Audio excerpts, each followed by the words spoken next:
Welcome, everybody. Welcome back to the Connor, Joe, Akshay, and Ryan's Super Informative Podcast. This week, I'm joined by Connor Kavanagh. Hi there. What's up? Akshay Ramchandani. You know what it is. And Francis Joseph Cotton. Welcome back. So how's everyone feeling today? All right, not too bad. There's a lot of rain. Yeah. You're probably going to hear some rain in the The background. weather is not the best right now. How do we... I think we agreed that we're not going to talk about the last podcast. That's something we're just going to sweep under the rug a little. We'll say It's all right, it wasn't we're up to standards. finding our feet. It wasn't our best work. If you would like to go back and watch it, you are Please more than don't. welcome. Don't. You are not welcome to. So today the topic we're going to be talking about is sort of the overarching topic of drugs. We're going to get into legalization, the benefits and obvious drawbacks of using drugs for medical reasons or recreational reasons, as well as getting into potentially like the creativity boost that they can give you. So where are we going to start? Joe? So I did a little bit of research beforehand, and I sort of, because obviously everyone knows there's different classifications of drugs, because there's a lot of different uses of drugs. You know, as you mentioned, there's recreational, there's medical. So I don't know whether do you guys want to talk about sort of drug use for personal reasons? Akshay and maybe Connor? In terms of, I guess, like recreational Medication? or No, not recreational. Medication. Oh, sorry, I'm stupid. Is medicational a word? It is now. I just Okay. used It it. is a word. What do you mean it's not a word? Medication. Is it? I mean, I Medicinal. only use real words. Yes, that's the one. Medicinal. okay, never mind. Yeah. Well, yeah. for medicinal, I think it just makes sense. If it's something for your health, then it's. No, I'm talking about. Do you want to talk about? Your personal Are you okay with experiences. talking about your own personal Oh experiences? yeah, sure. Why not? Go on then. Let's get into, because then we can just say, you know, we have Connor, some let's just start off with experience. what do you take? Like, if you want to talk about the And what for? actual drug or the, like, it's sort of umbrella term, that's fine. Well, it's because I was diagnosed with like ADHD last year, and so I take Concerta, I think it's called, which I think Ryan knows more about the technical bits of it than I do, but I think it's a stimulant, and essentially, in the most basic term, it helps me focus because I get super distracted without it. Mm-hmm. So do you like find any drawbacks of it? Like, do you like taking it, or how much does it help you? That sort of stuff. Okay, yeah, that's interesting. Basically, the way in which it affects people entirely depends on the person, and then also the dosage that is taken and the type of ADHD medication you take. And with me, the first time I took it, it's because the dosage is in milligrams, and so I took 50 milligrams, which is actually a pretty large amount. And then, well, back then what I found was that I worked super hard, and I only changed dosage about 2 weeks ago maybe, but I worked super hard, but it stressed me out of my mind. Like, even if I had nothing due, like if I was out with friends and I'd taken it, I'd literally stress out about literally nothing. Like, I wouldn't have any work to do, but I do remember that. I remember, like, there was a certain you hadn't told us that you'd been diagnosed, let alone started taking medication for it. But I remember going, like, at the beginning of year 12, I remember going, damn, Connor's really starting to take school seriously. Like, he's really, like, because of course, I'm not gonna lie, none of us really did take school Not at all. seriously back Yeah. then, Not at and all. we kind of just did whatever. And I do remember there was an immediate shift in the way that your attitude towards school, and you wouldn't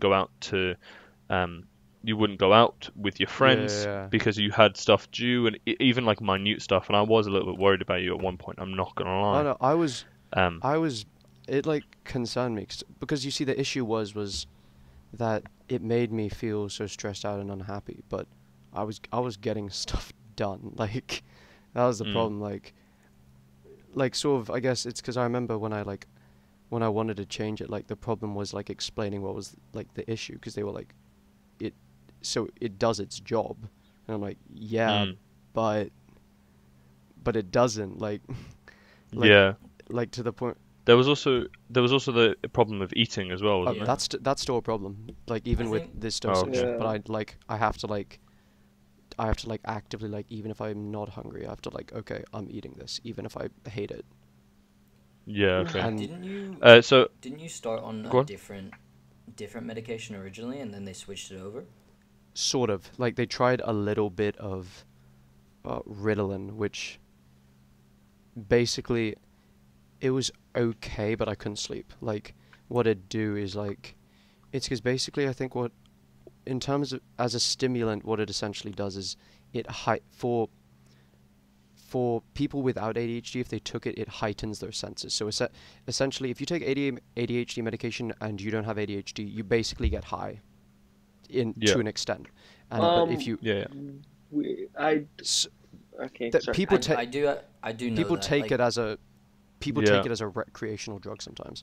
I And heard of this one guy once, who had ADHD obviously, and he had a prescription for, I think it was Ritalin, and he would sell his prescriptions. Oh yeah, I to- heard about that. Yeah, that's actually that's quite common actually. And he'd make bank off it, but like, to be for sure.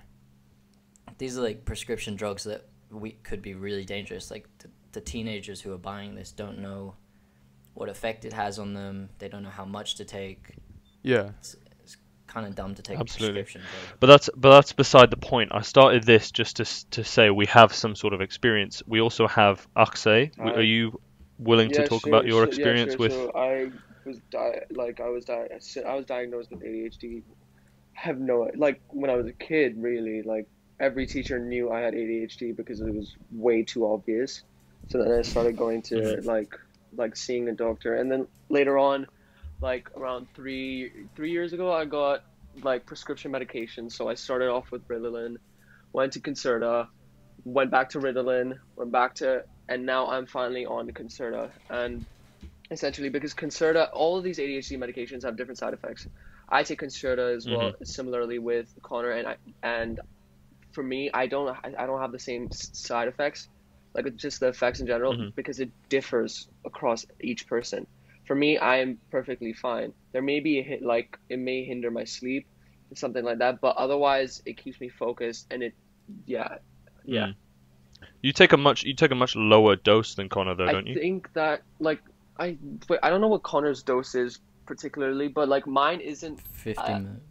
50. Yeah, Well, mine isn't really that high, or it's like okay, it's like around 40 milligrams or something. Okay. So that's fine. That's still pretty high, isn't it? That's Yeah. because Well, you see, that's near what my dosage now is. Mine's about 45. yeah. Oh, okay. But what is crazy to me is that saying that's a lot of Concerta, or that's a lot of Ritalin, is completely irrelevant, because it changes so much person to person. So Connor, you had that, like, you had a problem with your eating, Yeah. but it wasn't that much of a bigger deal. We also have a friend who will remain nameless, who does take Concerta as well, I believe. Yes.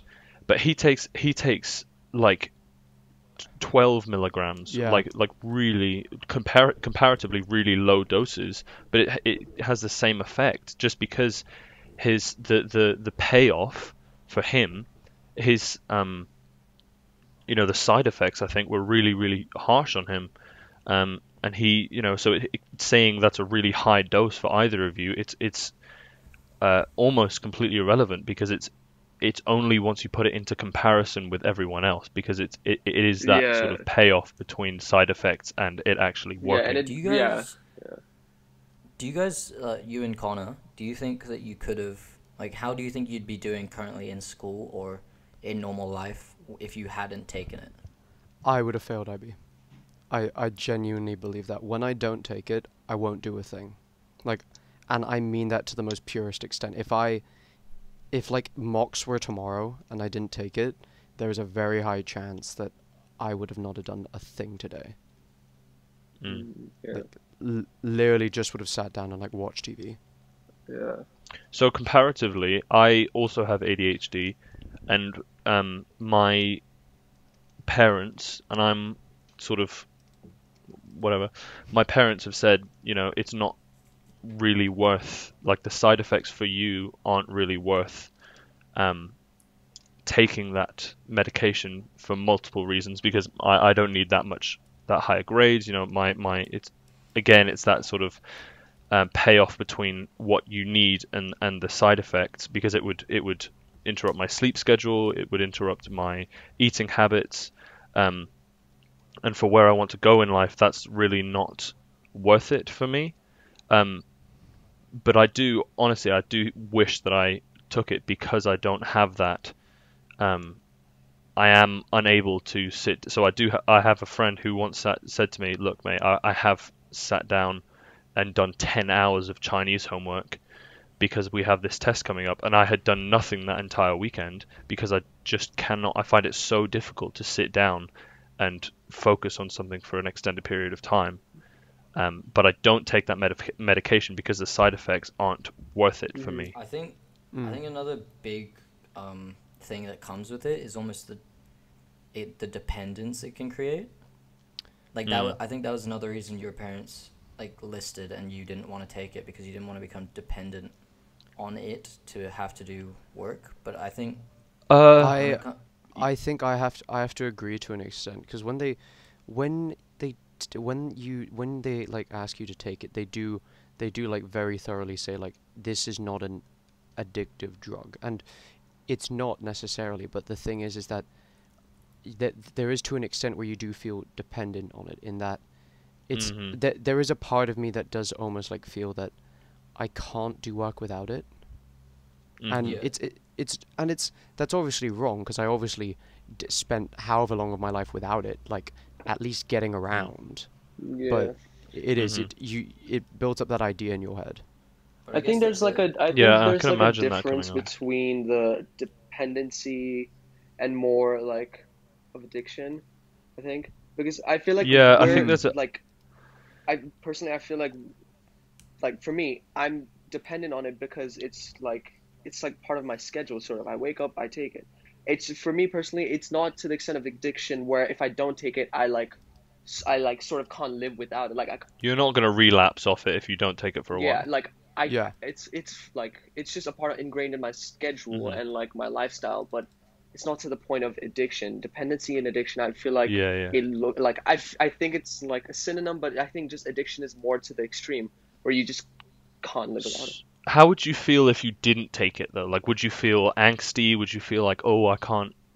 Like, other than obviously you'd have your ADHD would affect you more. Would you feel like worried because you hadn't taken it? Would you feel like on edge because you hadn't taken it? Personally, I wouldn't really feel like. Yeah, I think I would just be fine, because I have like, when I first started off taking the medication, I would forget every single time. I literally would forget it, and then when it started getting like more consistent, where I started taking it, to answer your question, no, I wouldn't feel angsty or anything. Okay. Yeah. So you're not dependent on it, or I mean, you are in it, but it's just okay to skip it a bit. Like, would you still be able to do work if you didn't take it? If I didn't take it, I would be very like all over the place. I wouldn't really be able to concentrate. If I did take it, I would. So yeah. So I know that. So you're saying it's the level of ADHD? Yeah, I think Okay. I know that Connor and Akshay want to go into very different things in the future. Connor wants to do photography, and Akshay, what do you want to do again? Psychology? Yeah.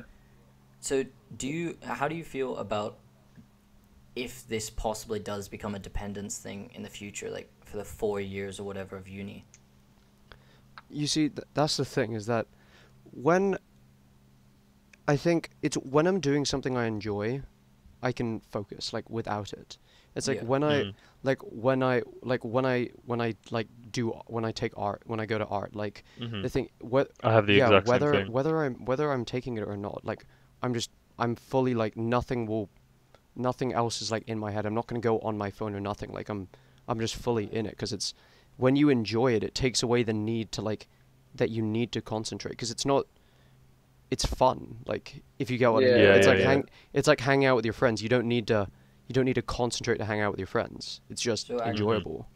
Akshay, do you Yeah. feel the same about psychology? Like when you go What? to uni, is that like you're not gonna have to take it, or you're gonna be comfortable doing or you're gonna be focused doing your work, or able to not be To dependent be on it? honest, I've never really thought about that. Like, I really haven't thought that much into taking the medication in university, but I personally, I don't, yeah, I really don't know. I think it would be fine if I did take it in university, but I don't, I really haven't given it too What? much So thought. the So to question, answer.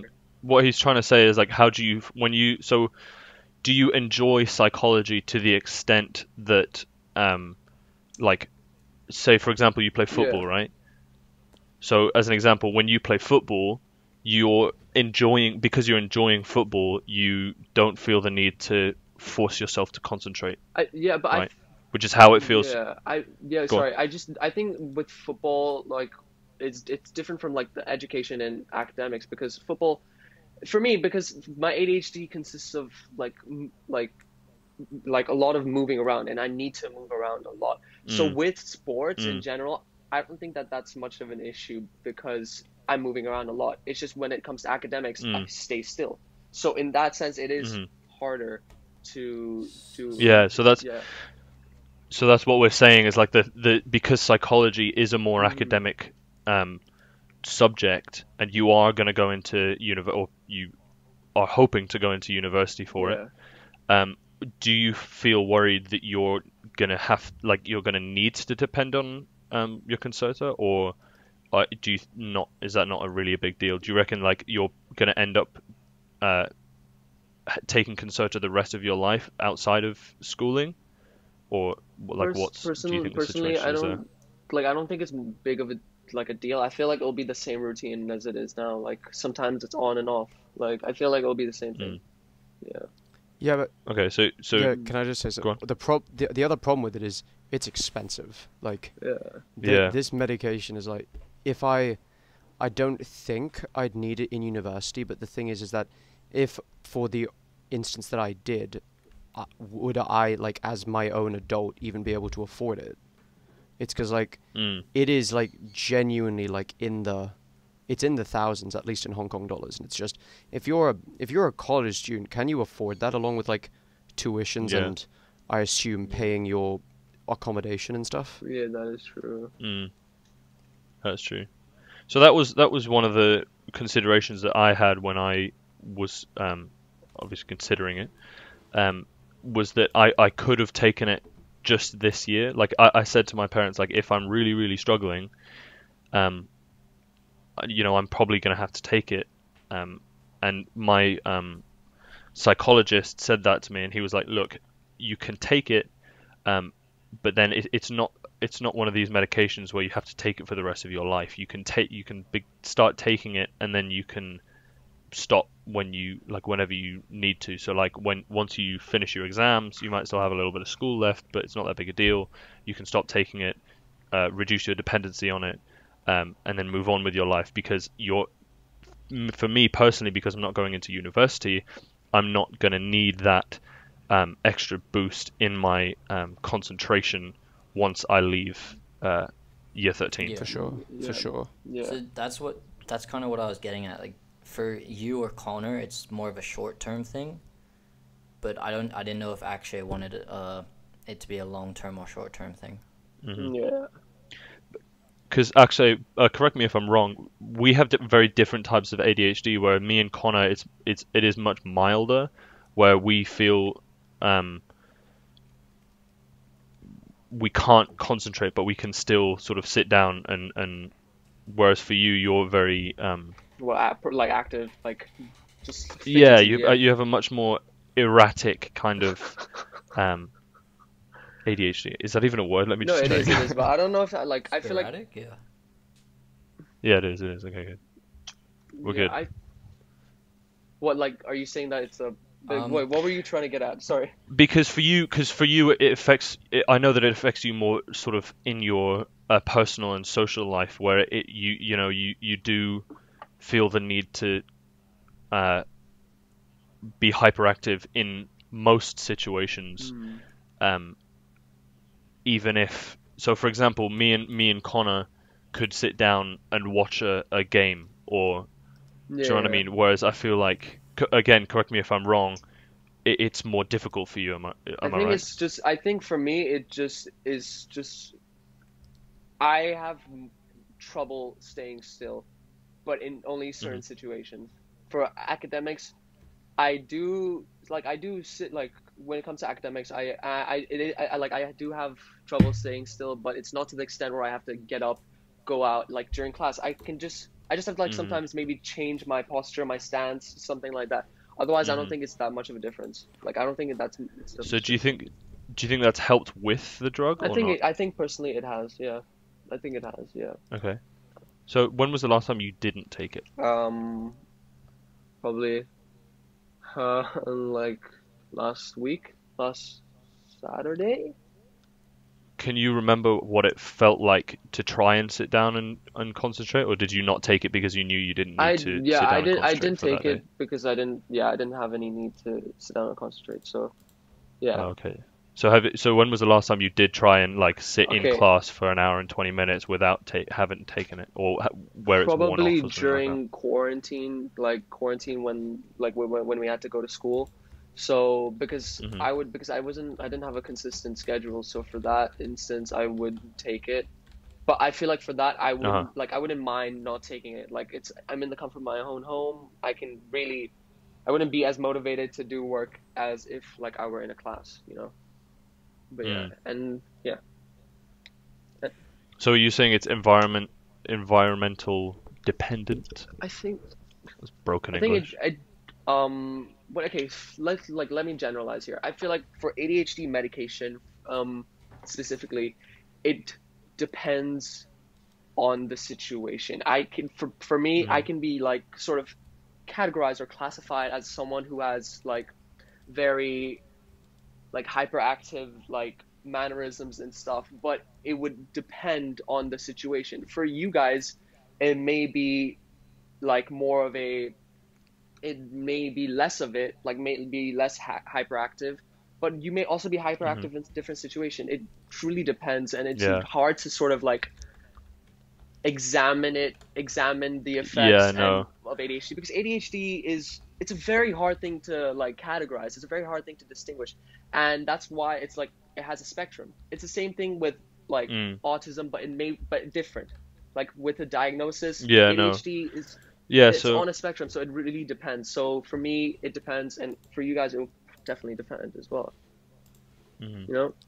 Absolutely. Yeah. So I think maybe we should try and steer the topic here. It's to move on. Absolutely, that's what I was about to say. to the third prompt. Yeah, third prompt. The war on drugs, which was originally started by, originally escalated to the level that to its peak level by America when Nixon was president. So what's everyone's thoughts on the war on drugs? Just to clarify, where this is this is recreational now rather than This is medicinal. This Like is now turning medicational. to recreational drugs when things like acid, marijuana, cocaine, they all got attacked or like put into schedules by the governments of the world. Okay. So Joe, do you first want to just run through maybe the British schedules, and I'll go through the American ones? So I found. So let's go across the different classifications of drugs, or different subtopics of recreational and addictive drugs first, I reckon. So we've got things like opioids, alcohol, benzos, cocaine, and other stimulants. And I think lots of ADHD medication goes into stimulants. It does. Is Yeah, under it does, stimulants. yeah. Okay. because it enhances the central nervous system or something like Yeah, Yeah. it just alters it. that. And then you've got inhalants, which include things like muscle. You've got cannabis, which is obvious one, and then there's sort of new, not so categorized psychoactive substances, which are sort of lab created to mimic effects. Synthetic drugs. Yeah, I think so. So what are the Go schedulings on. in America, in Britain? So in the UK, you've got three classes. You've got Class A, Class B, and Class C. Class C being sort of not. I don't think the way that I would describe them is not crazy dangerous, but also dangerous at the same time. So you've got anabolic steroids, some like tranquilizers are classed as Class C drugs, and you can get. So I've heard lots of different punishments for this. You can get up to 2 years in prisons. There's an unlimited fine if you're found with any type of drug, which would depend on where you were found with it, whether you're close to a school or a youth center or whatever. But I've also found that I've also read that you can just get a formal warning. So for Class C drugs, so it's a bit confused there. And then Class B drugs, which includes methamphetamine, cannabis, ketamines, mephedrone, and other amphetamines. You can get 5 years and an unlimited fine, or both. And then Class A drugs are, your hard drugs: heroin, cocaine, ecstasy, LSD, and you can get 7 years and unlimited fine. That's If you're found possessing. Or possessing, what I found was possessing with an intent to supply, which is a different class of Yeah. arrest or whatever it's That's called. actually- Yeah. And you can get much more of a sentence for Yeah. that. that's actually quite interesting because Yeah. America has 5 schedules of drugs. The last one isn't like that's pretty much just drugs that they're chill with. They use for medication and stuff. Yeah. Class 5, the only real notable one that people might know is Xanax in there, which is a dumb drug, but helps people calm down, chill, get mild and stuff. It's like it's So a what depressant, you right? get? What do you get? Yeah, but then the top 3 tiers are Class 1, Class 2, and Class 3. Class 1 is defined as drugs of high potential of abuse and no current medical use. Class 2 is drugs with potential high levels of abuse and recognized medical usage or uses. And Class 3 is lower potential of drugs and medical uses. Low potential of addiction, you mean? Of abuse. Or abuse. Okay. Basically the same thing. The interesting thing is that Great Britain has cocaine in Class A, whilst America has cocaine in Class 2, which means that it has high potential for abuse, but apparently they recognize some medical use for What? Yeah, so cocaine started as a medicational drug, as I labeled it, Yeah, so as a medicinal drug. I'm kind of confused as to what the medical use for cocaine is. Like, unless you want to stay awake for 10 hours a day. It was used as a psychiatric drug, but I can't remember exactly what it was used for. But it was widely used, like when it was first discovered. Like again, as everyone knows, Coca-Cola, the original recipe had cocaine in it, hence the name. I heard that. Yeah. So it was widely used. I didn't know that was how they named it.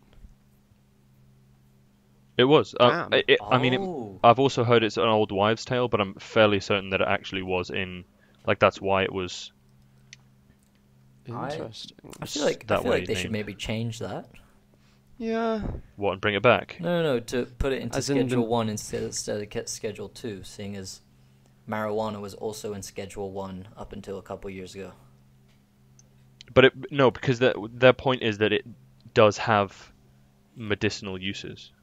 But I think they sort of came to found those medicinal uses, 10, 20 years ago, whilst with marijuana they sort of just grouped it in with lower economic suburbs and said that it's got nothing and put no research into it or anything. Because if you look at it, Well, no, yeah. Schedule 1 has LSD, marijuana, and a big word I can't say, but it's basically just ecstasy. And what Nixon did when he implemented the war against drugs, and then I can't remember who it was, but another president later escalated it even further. Reagan? They sort of, it might have been Reagan. They stopped all research into these drugs. So it literally can't come into Schedule 2 because they're not researching into possible medicinal. Is that still It's in place it's today? not. I don't think it's still in place. They've begun researching into LSD, ecstasy, and I think psilocybin in America. Ecstasy has been found to be I think it's 4 times as effective as treating PTSD in veterans. And I don't know about the current studies of LSD, but when it first came out, they did studies at a mental institute somewhere in America, and they found that it was 3 times as effective when treating nicotine addicts. And there was this other patient who had irrational fears, and it just completely cured her after a couple sessions and Wow. therapy sessions. But then Nixon came in and was like, yeah, let's get this out of here. Damn. We don't want that. And obviously all the cannabis medicinal properties that are coming through today have proved that it was obviously wrong. That is huge, and it's incredible to me because it's almost like it's turning into a wonder drug where it's can treat arthritis, PTSD, multiple different even just cannabis oil, which is the addictive property of Oh yeah, or the THC. the agent that it has the agent that gets you high. It has that CBD, taken out. CBD oil. No, CBD is the one. THC is Yeah, the yeah. one that gets you high. This is all new info to me. Wait, CBD. You're talking about CBD oil, right, Joe? Yeah, so CBD oil is cannabis. It is weed, or it's the oil from weed, but it doesn't have the chemical that acts and reacts with your nervous system. I'm not sure. Oh wait, I have it here. So what cannabis does is it binds with the cannabinoid receptors in your brain, which then produces the effect that it does have, which is just a general sort of depressant. So it has that chemical that binds with the cannabinoid receptors taken out of it, so you just have whatever is making everyone healthy in it. Yeah, so I think Which is incredible I to think me. the main use that medicinal marijuana is used for is pain relief. But is it? But as you're saying, according to the schedules and stuff in America, they don't recognize it as a medical substance. Currently on the current United States DEA website, it is Schedule 1, which means it has no medicinal properties, but there are obviously medicinal prescriptions in America for it, and along with I was going to say, is recreational that states. all over so America? I don't know. No, But that's so well, contradictory. it can't be, honestly, because it's legal in a lot of states. Exactly. So as soon as maybe soon as you can get a prescription for it, then that means that it is used in Schedule medical. But Exactly, that's surely. so Maybe the contradictory. website's just out of date. But I think one thing we could sort of compare this to or talk about is Canada legalizing marijuana, but still leaving people incarcerated for possession or selling of it. Oh, yeah. So Connor, did you want to talk about this? Well, it's just, that's the thing. It's interesting that, it's that if you legalize this drug, essentially saying that it's okay to use it, it's okay to, you're allowed to buy it. Essentially, how can you keep people in prison for But then also then there's the whole debate of at the time it was illegal and they knowingly Yeah. did it, which is those are the two. I guess that's the debate against it. Everyone in this call sort of knows that I'm quite for the legalization of most things. Mm-hmm. Most, not all. But in some ways I actually agree with this. For possession, sure, they should be released from prison, all charges dropped, because before it was legal, it was their own choice to make. But selling it, I 100% agree that they should stay in jail.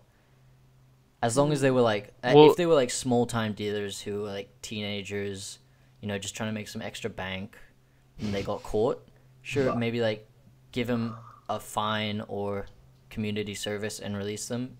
They won't do it again. But if they're a big time dealer, for sure, because one of the main things that makes like doing drugs safe is the regulation that is brought on with governments legalizing it. Yeah.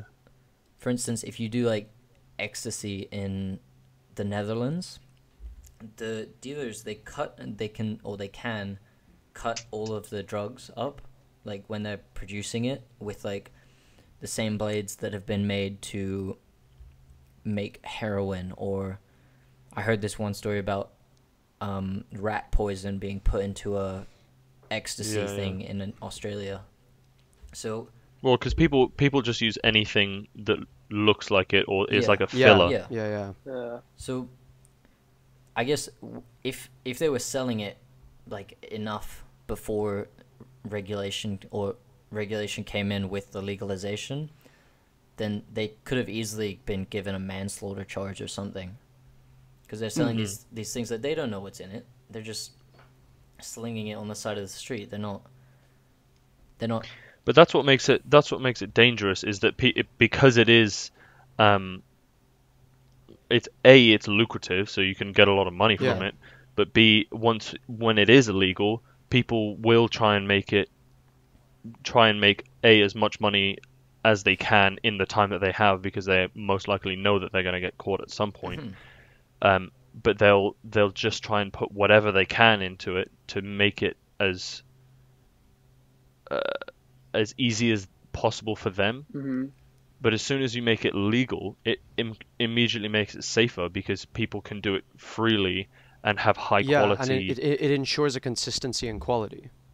Exactly. Because that's the danger with the hard drugs. Because they're illegal, there's no way of knowing the authenticity of it. Yeah. Exactly. I think one of the best like laws or programs that I've seen put in place to do with this, or even if it's not an official program, it's something that they do, is with Australia and Canada. It's called the Good Samaritan law in Canada, and it's basically if somebody's like having an overdose or they need to call an ambulance because they're on illegal drugs, you basically can't get charges put against you.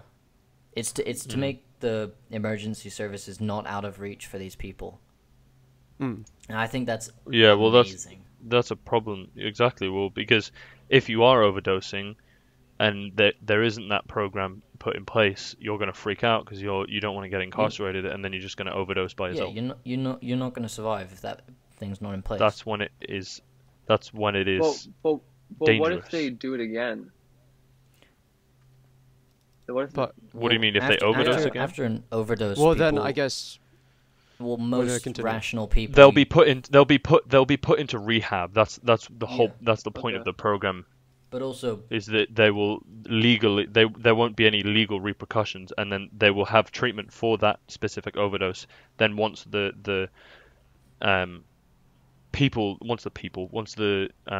sort of council know about it, or whoever's governing this, they will then they'll probably make them come in for like blood checks. Exactly, they'll help out afterwards, because it's not just a one-time thing. There's obviously a reason why that person's overdosed. Yeah.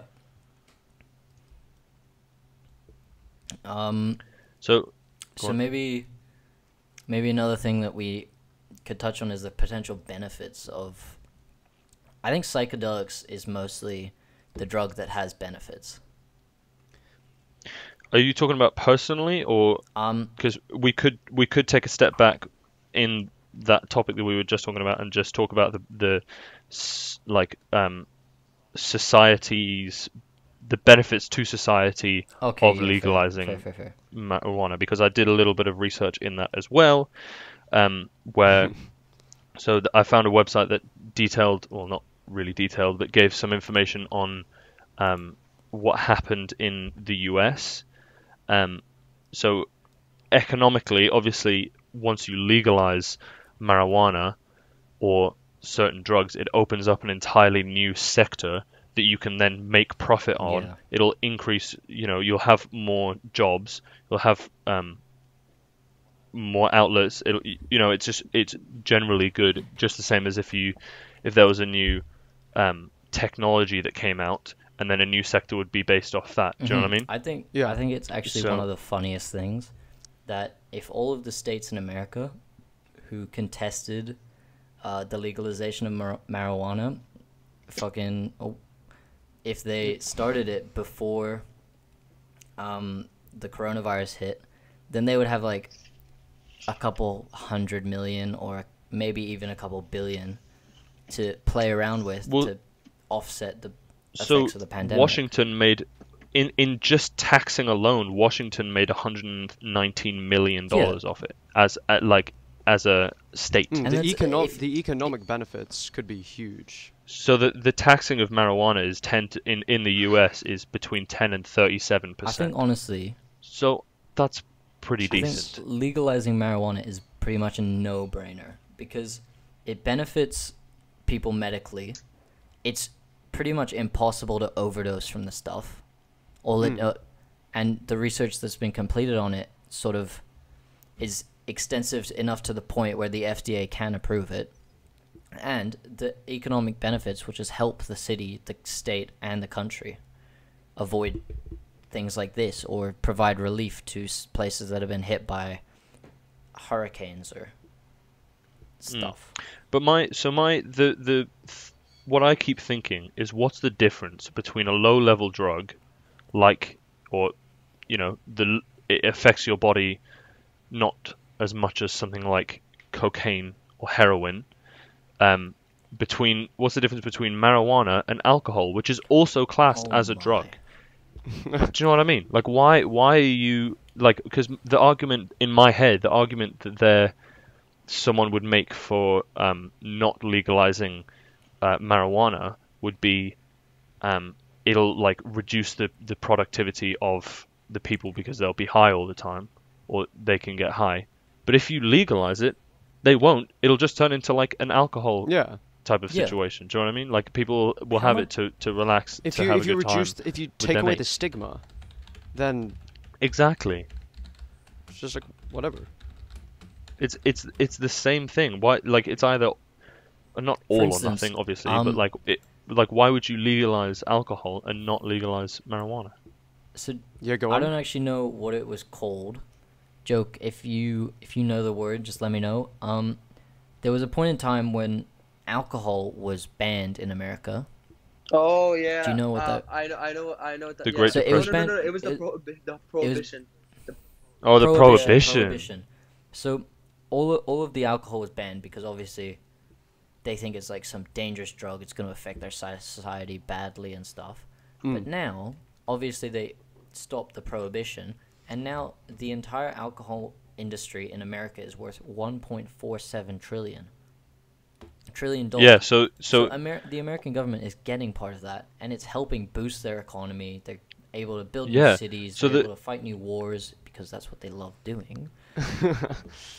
at the moment, the marijuana industry, and this is at the moment where it's not legal in a lot of the country, it's expected to reach 1.8 billion by 2022. Exactly. Why? And that's while it's being controlled. It's nowhere near as dangerous as some drugs, which should never be legalized, such as heroin or meth, or even cocaine. But just get on this bandwagon, bro. Just get the money out of this. But again, there is that argument where, in the same way that you can have that argument with alcohol, whereas there are, I can't even remember the word now, like binge drinkers, Yeah. Alcoholics. and alcoholics, where they are in they drive like they it is addictive. Like there is a point where your body will become dependent on that substance. And then that sort of contributes to like domestic abuse and stuff, which is other problems in society. Well, it wouldn't with weed because it's a depressant Yeah, rather because than they a. just sit there. But I guess Exactly. the issue is that the things that are sort of implied about why drugs like marijuana are bad, a lot of those same implications can be applied to alcohol, but the stigma is like nowhere near Yeah. as extreme. Exactly. Yeah, Well, Exactly. the way I look at it is, as we all grow up, we normalize it through our parents. They have a drink every like weekend or whatever. They have a drink in front of us. Mm-hmm. They get drunk in front of us. They're not like weird because they do that. That's just what adults do. So if we create that same thing with marijuana, they'll do the same thing that they do with alcohol. They'll teach us how to be responsible with it. They'll teach Exactly. us how to do it. And that is coming into place a little bit. I don't know whether you guys know him, but there's a comedian called Josh Wolf. He's a very funny guy. You should look him up on YouTube.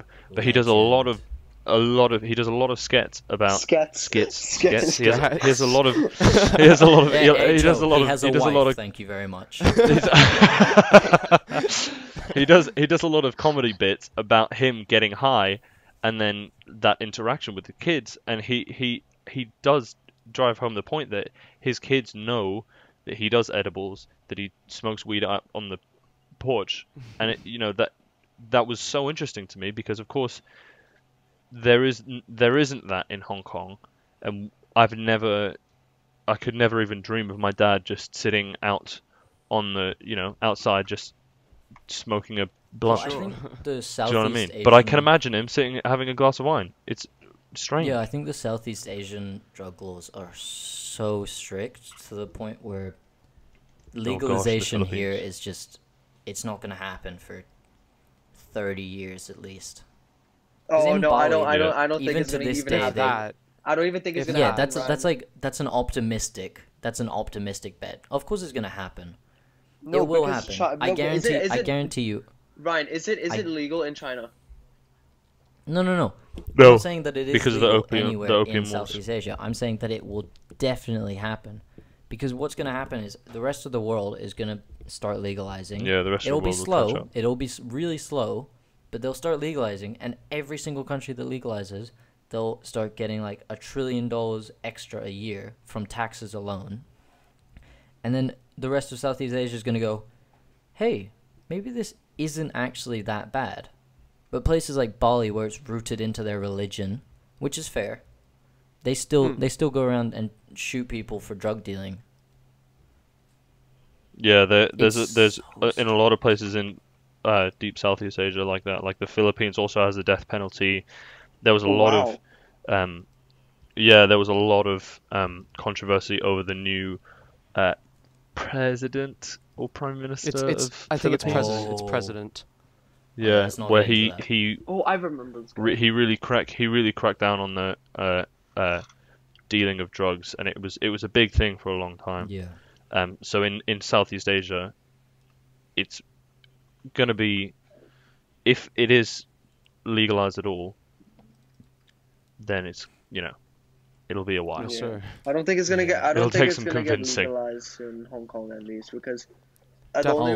the only No. reason Not why I Hong said Kong. this to Ryan is because like I thought you were referring to Hong Kong in 30 years, like being able to legalize it. But like with the economics behind it, you do make a fair point. But I was just looking from the side of because Hong Kong is eventually going to get handed over back to China in 2049. Yeah. Yeah, and in that sense, because China employs very, very conservative and fundamental values into their like culture, it's highly unlikely for any country or region near China like that China have like I think- claimed to be theirs to legalize marijuana. This is just like another point that I kind of thought of. If it's wrong, just like tell me to shut up or something. But China and a lot of Southeast Asia really focus on academics a lot. Like if you go to a Hong Kong local school, they're so smart whilst compared to the Western countries or Australia or Europe, they're all just like, they're sure there's smart people, but there's also people who like go out, they like experimenting with things and all that stuff, and that's not really a culture that ever developed in China, like to the extent of the other countries. So I think I understand what you're saying, but I feel like it depends as well, because most of the Scandinavian countries, since they reside in Europe, have phenomenal education and can be compared to that of Asia. But also, I don't know about what their use of drugs are, but I feel like they may be more, like, this is a generalization, they may be more outgoing and more like party people, if that makes sense. I know Amsterdam is. Yeah. Yeah. But We then all again, know I don't. Amsterdam The is. education about like in the Netherlands may be different as well, so it truly depends. Yeah. the thing is, in the Netherlands, they literally have a show where they go around and they try every different drug. What? I'm not even joking with that. There's this reality show, or it's not even a reality show. It's like a For research purposes, what is It the show is. called? It is. What is the show I, called? Research purposes only. Yeah. I don't know off the top of my head, but it's an educational show where they just do drugs on it, and they like talk about the benefits, the disadvantages, how to be safe, Wow. what to do if you're having a bad time.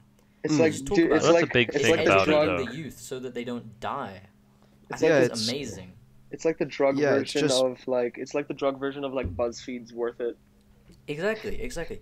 And the thing that's cool about this is that they're working with the government, because they'll do stuff like cocaine on the show, which obviously Oh, you can't wow. just get in Amsterdam legally. So they'll work with the government so that they can get some from the government, so that they From the government. so they can teach these kids how to do it. But I guess that's a big thing Sounds though, is really that bad. it until it's never going to be legal, it's never going to be safe until there is that Yeah, it's like the first step. Almost. safety and education around it, because as we've said, is that with alcohol we have it's now ingrained into our society, into most societies, that unless your religion In- disagrees with drinking of alcohol, you're probably going to be around your parents and other adults drinking. Mm-hmm. But until that is sort of ingrained in society and that culture is created, we're probably not going to see any development in the legalization of The problem is, drugs like I that. think that even like with alcohol and drugs, that's gonna take at least 100 years if the Earth lasts that long. Because like even in like for that you have to have an entire society or an entire generation of adults who normalize it. They all do it, and even the ones that don't understand that it's normal. But even when you look at our generation, half of us think that doing drugs is illegal, it's disgusting, it's weird. We Well, shouldn't do it. No, I So- feel like I don't no, agree with that. it's definitely a lot more normal than the other generations, but there are 100% way more people that think that than there would be if we want to normalize it and have kids grow up like that. Well, but Yeah, I would disagree with Yeah. you there. I would say it's going to take one or two. It'll be either our generation who normalize it once we have kids, or the next. It'll take one or two generations Wait, how before long's a generation? that culture is developed. It's not really a specific thing, but our kids are the next generation. yeah, but what I was gonna say is that I think it like sort of collective acceptance won't happen, because the thing is, like, even with alcohol, there are still people that greatly disagree with it, but obviously not to the extent of that there are other people that disagree with drugs, but there's Yeah, that's what I mean. Like, it's gonna take it's gonna take a fair amount of time to get to the point where we are at currently with alcohol. Oh, okay. I thought you meant like because if you have somebody who strongly disagrees with it and they have kids, then they're going to teach their kids to strongly disagree with it. And if their kids go off and decide to make their own decision, that's fine. Now they accept it. But I would say maybe half the time the kids don't do that. They go and listen to their parents if they're in a community of other people who also disagree with it, and they're just going to think it's stupid. But yeah, but I don't think it's going to take. I think it'll take. So in two generations time, that'll be what 50 years. I don't think it'll take 100 years. 60-ish. Yeah. Yeah. Okay. 50, 60 years. Got 60% of it right. I don't think it's really going to take 100 years for that to really come around. Because of all the research that's coming out now, Okay, it will fair. it will become much more normal. Especially even, we're not just going to stop. Our beliefs now aren't going to be steadfast for when we're 30, 35 and we have our own kids. Yeah.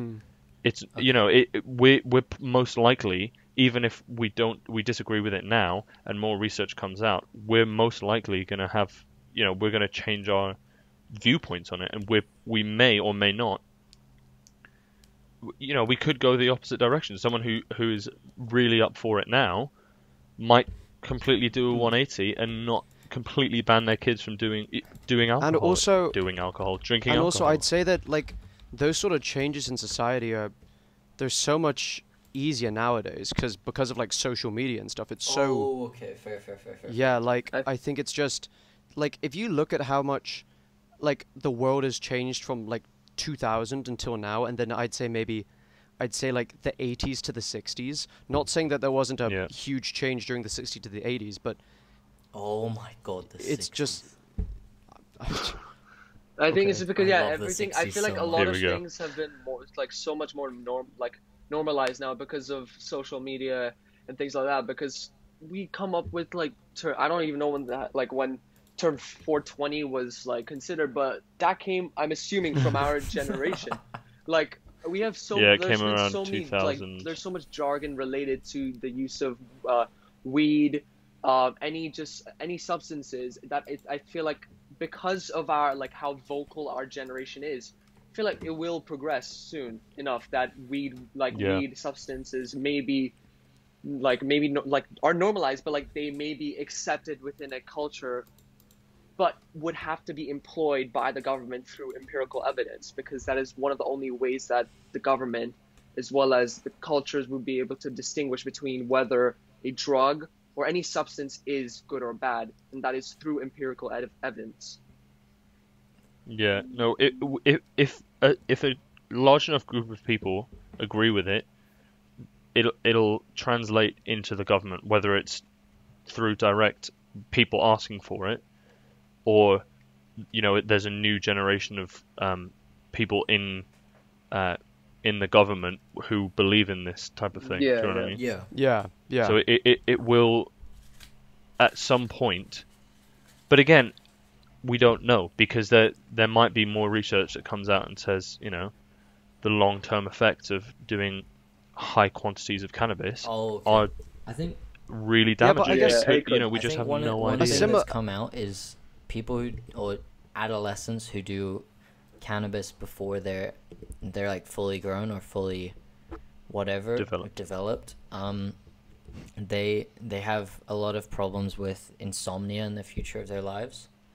So it obviously affects you, and we don't know everything about the substance, but can we really say that we know everything about some opioids that doctors prescribe us, or other drugs that we use in our everyday lives, like alcohol? Yeah. I think True. a similar sort of debating what its actual effects are would be something like vape, which is something that's become so huge recently. But that's just Vape is the unregulated. dumbest That's shit. just because it's so new. They couldn't regulate it in time before it became super And did popular. people And also- sorry, continue. No, but also the thing is that since it's so new, is that no one knows the long-term effects. It's because Exactly.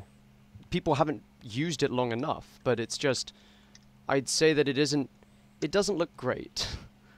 I would. Well, it's the same. It's the same as what happened in the 50s and 60s, where it was so new. People just like the government couldn't. Sorry. Yeah, can I like just, like just cigarettes to say- an extent. Can I just say, I wish I was born in the 60s. Okay. That was Oh my the God. best time. 60s America is, oh my gosh. Oh my god. It's the golden ages. Okay. Dude, I don't Okay. know about that. There's my, Back in 18. Hey, okay, it's story time, everyone. Oh god. So in the 60s, there was this group, which are an actual, I actually don't know if they're official religion, but they're called the Brotherhood of Eternal Love.